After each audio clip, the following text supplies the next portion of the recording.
पंजाबी गायक सिद्धू मूसेवाला की press coverage ने सारिਆਂ ਨੂੰ हैरान कर दिता है कि पत्रकारता अजिही भी हो सकती है जिहड़ी शमशान घाट दे विच जाके दस्से कि इत्थे संस्कार होना है। की पत्रकारता अजिही भी हो सकती है जिहड़ी लोकां नूं दस्से कि आ सिद्धू मूसेवाला जिहड़ा कि साडे दरम्यान नहीं रहा, उहदे कुत्ते ने, ट्रैक्टर ने, आ कोठी है ते बदो बदी मल्लो मल्ली उत्थे पहुंचे लोकां दा जां कह लो कि गम दे विच शरीक होण वाले लोकां नूं उन्हां दे मूहां दे विच माइक तुन्ने जाण, बदो बदी उन्हां नूं कैमरे अगे कुछ ना कुछ बोलण नूं मजबूर किया जावे तां जो उन्हां दी वर्शन नूं फिर सोशल मीडिया ते पा के व्यूज़ इकट्ठे किए जा सकण।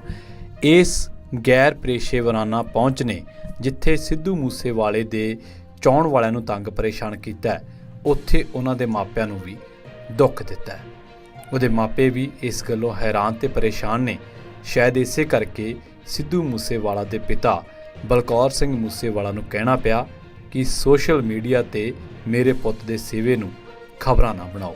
सो उन्होंने जदों कहा कि मेरा मुंडा संत सुभाਅ दा बंदा सी, वो किसी बारे माड़ा नहीं सी सोचदा, जेकर वो अजिहा हुंदा तां अपनी सुरक्षा लई बंदे रख सकदा सी। ਇਹ शब्द बलकौर सिंह ने उदों कहे जदों उन्हां अपने पुत्र की अंतिम अरदास दे विच शामिल होए लोकां नूं संबोधन कर रहे सन। उन्होंने सोशल मीडिया नूं खास तौर पर अपील की ते कहा भी कि किसी बारे भी गलत जानकारियां ना फैलाईयां जाण। आपां पिछले कई दिनों तो देख ही रहे हैं कि कच्च करड़ पत्रकार अपणियां ही थ्योरियां कढ के लोकां दे सामने घटिया विजुअल जां होर हथियारां दी वरतों करके फुटेज ला के वीडियोज़ ला के लोकां सामने परोस रहे ने। कोई कह रहा है कि सिद्धू मूसेवाला ने आखिरी गल इहदे नाल कीती, कोई कह रहा सिद्धू मूसेवाला दी आखिरी फोन रिकॉर्डिंग उहदे नाल सी। इस तरह दीआं कई अजिहियां गल्लां कीतीआं जा रहीआं ने जिहड़ियां कि ना तां मीडिया दे काम दा हिस्सा है ते ना ही पत्रकारता दे किसी प्रोफैशन दे विच ओह गल्लां लिखियां ने। पर कच्च करड़ पत्रकारता ने सारिਆਂ ਦੇ ਨਾਲ अपना भी जलूस कढ़िया कि जदों विक्टम के माता पिता नूं मूहरे आके कहना पवे कि मेरे पुੱਤ दे सिवे नूं खबरां ना बनाओ। उस तो बाद बलकौर सिंह ने कहा कि सिद्धू ने जेकर कोई गलत काम किया हुंदा तां 5-7 गनमैन रख लैंदा।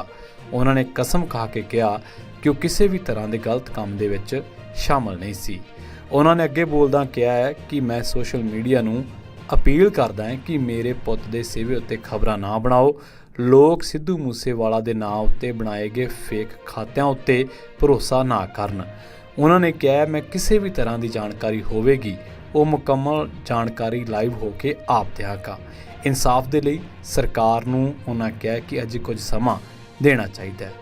बलकौर सिंह ने कहा कि तुसी लोग बैठे हो, सरकारां बनाउण वाले लीडर साहिबान भी, मैं अपील करदा कि मेरे पंजाब नूं बचा लो। मेरा पुੱਤ उजड़ गया पर बाकियां नूं बचा लो। पहाड़ जिड्डा दुख है कहना भी सौखा है।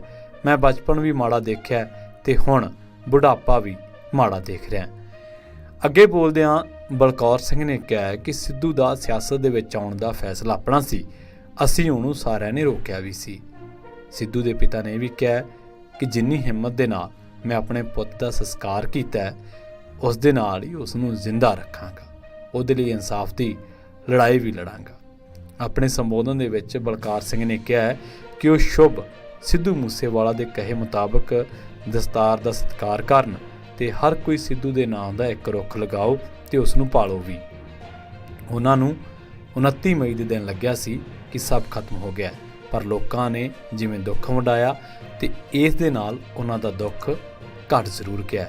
असीं अज भी देख रहे हैं सोशल मीडिया उत्ते कई लोग जदों सिद्धू दे घर सत्थर ते बैठण उहदे माँ प्यो दे नाल दुख वडाउण जांदे ने तां सैल्फियां पाउण लग पैंदे ने। ये बहुत घटिया गल है। तुसीं किसी दे सोग नूं सोग ना मन के अपनी पबलिसिटी दे विच लगे होए हो। सो जो भी होया अति मंदभागा होया। सिद्धू दी मौत ने ना सिर्फ पंजाबियां संगीत प्रेमियां बल्कि उन्हां नूं विश्व भर दे विच चाहण वालिਆਂ नूं एक वड्डा सदमा दिता है। सिद्धू नूं चाहण वाले कहंदे ने कि सिद्धू मूसेवाला हमेशा गीतां दे विच जिउंदा रहेगा। दिल दा नहीं माड़ा तेरा सिद्धू।